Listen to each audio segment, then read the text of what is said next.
வணக்கம். வாங்க இன்னைக்கு நம்ம சுக்கு குழம்பு பார்க்க போறோங்க.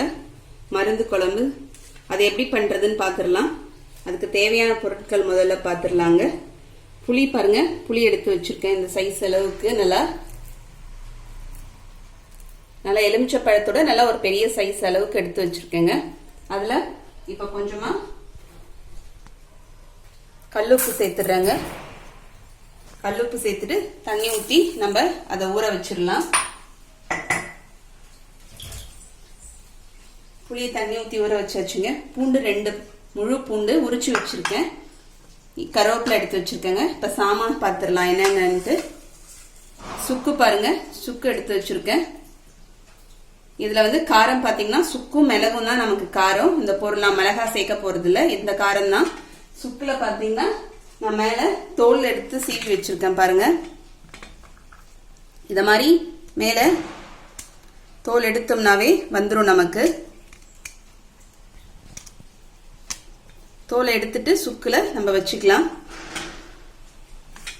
இது ஓமம் 1 ஸ்பூன் எடுத்து வச்சிருக்கேங்க. இந்த ஸ்பூனால ஓமம் 1 ஸ்பூன் எடுத்து வச்சிருக்கேன். கொத்தமல்லி தனியா இதால 4 ஸ்பூன் எடுத்து வச்சிருக்கேன். மிளகு 1.5 ஸ்பூன் எடுத்து வச்சிருக்கேங்க. ஜீரகம் 2 ஸ்பூன் எடுத்து வச்சிருக்கேன். வெண்கடுகுங்க, இது வெண்கடுகு 1 ஸ்பூன் எடுத்து வச்சிருக்கேன். இது அதிமதுரம்ங்க, அது ஒரு 2 சைஸ் அளவுக்கு, இந்த சைஸ் அளவுக்கு 2 எடுத்து வச்சிருக்கேன். இது பரங்கி சக்கைங்க, பரங்கி சக்கை பரங்கி பட்டை இந்த அளவுக்கு எடுத்து வச்சிருக்கேன். சித்திரத்தை ஒரு பீஸ் எடுத்து வச்சிருக்கேன்.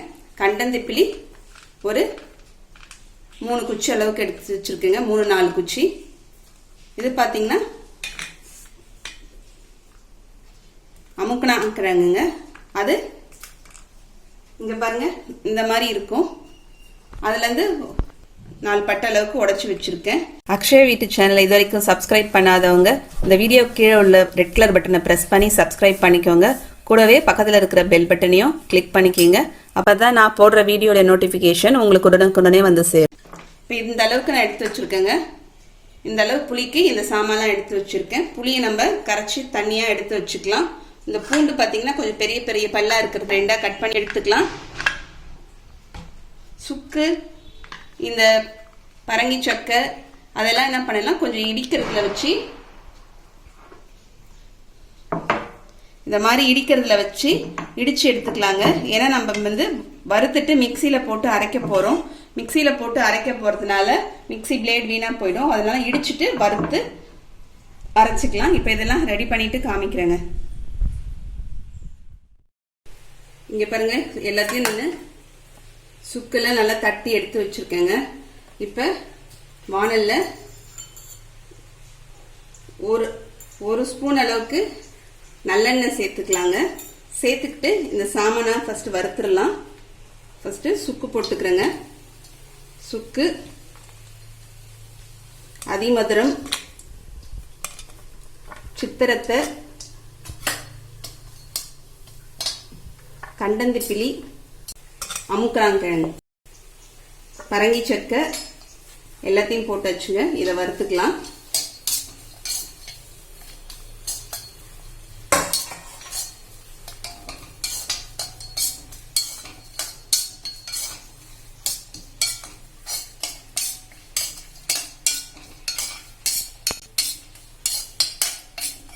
இது வறுத்தாச்சுங்க, லேசா வறுத்தா போதும். இப்ப இதை எடுத்துடலாம். திரும்பியும் 1 ஸ்பூன் எண்ணெய் விட்டுக்கிறேங்க. நல்லெண்ணெய் தான் சேர்த்துக்கணும். சேர்த்துட்டு இதுல தனியா போட்டுக்கலாங்க. மிளகு சேர்த்துக்கலாம். ஜீரகம் சேர்த்துக்கலாம். ஓமம் சேர்த்துக்கலாங்க. வெண்கடுகும் சேர்த்துக்கலாம். இதையும் எல்லாத்தையும் நல்லா வறுத்துக்கலாங்க. குழம்பு பார்த்தீங்கன்னா உடம்பு வலிக்கு, வாயு தொல்லைக்கு, சளி, இரும்பலுக்கு எல்லாத்துக்கும் இந்த குழம்பு நல்லா இருக்குங்க. இந்த மழை காலத்துல வர நோயில இருந்து நம்ம இந்த குழம்பு வச்சு சாப்பிட்றதுனால நம்ம பாதுகாத்துக்கலாம். எப்பயும் மழை காலத்துல இந்த குழம்பு எப்படியும் நாங்க வச்சிருவோம்.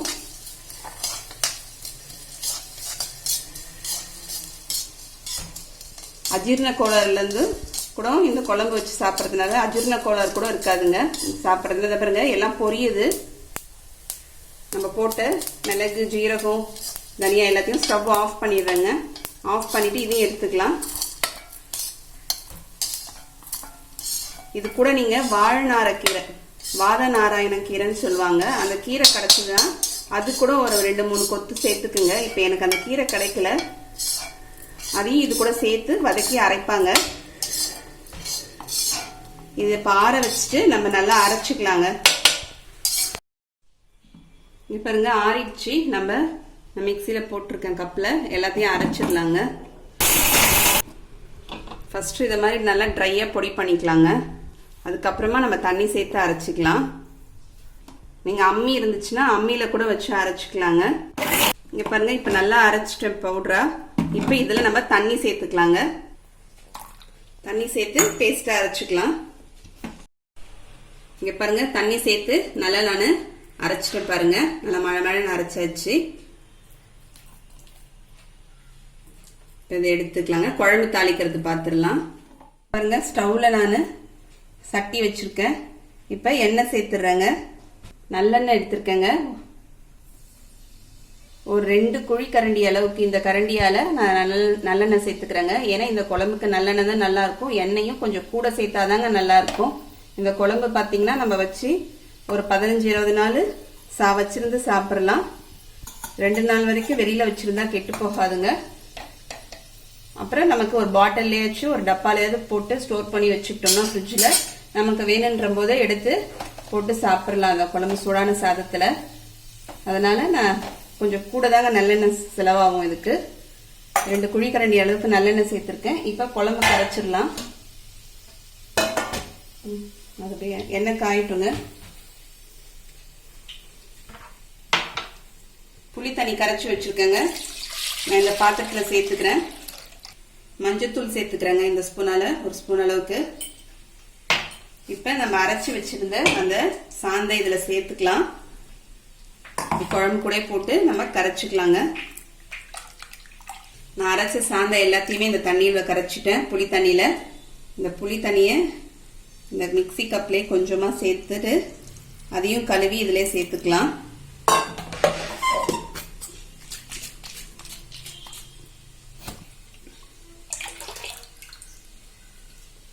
குழம்பு சட்டியில் எண்ணெய் காஞ்சிச்சுங்க. இப்போ நான் வடகம் சேர்த்துக்கிறேங்க. குழம்பு தாளிக்கிற வடகம் சேர்த்துக்கிறேன்.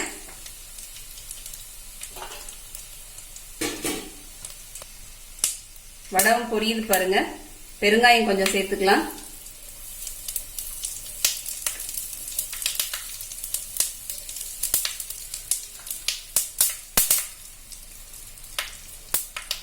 இப்ப நம்ம பூண்டு எடுத்து வச்சிருந்தேங்க, அந்த பூண்டு நான் கட் பண்ணியும் வச்சிருக்கேங்க. நீங்க சின்ன பல்லு பூண்டா இருந்தா முழுசா சேர்த்துக்குங்க. நான் பெருசா இருந்ததுனால கட் பண்ணிருக்கேன், அதையும் சேர்த்துக்கிறேன்.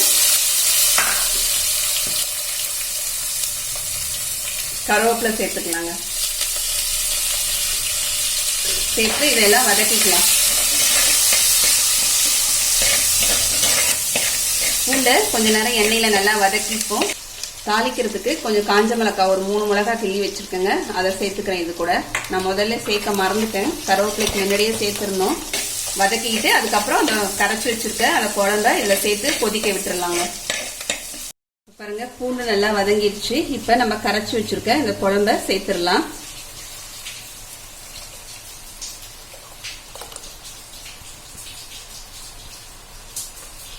சேர்த்துட்டு கலந்து விட்டுறலாங்க.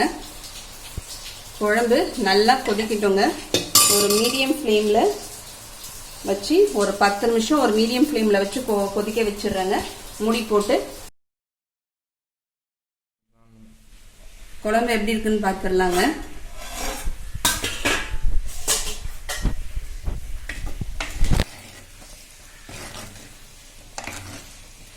குழம்பு இன்னும் கொஞ்சம் நம்ம விட்ட எண்ணெய் மேலே வரணுங்க, அந்த அளவுக்கு கொஞ்சம் கொதிக்கணும் இன்னும். இப்போ நம்ம குழம்ப சிம்ல வச்சிடலாங்க. சிம்ல வச்சுட்டு திரும்பி ஒரு 7-8 நிமிஷம் கொதிக்க வச்சிடலாம் சிம்ல வச்சுட்டு.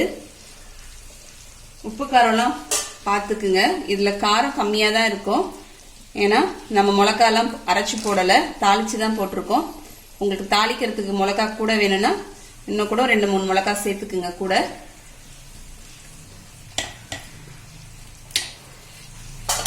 நான் மூடி வச்சு சிம்ல ஒரு 7-8 நிமிஷம் வச்சிடுறேங்க. குழம்பை திறந்துடலாங்க.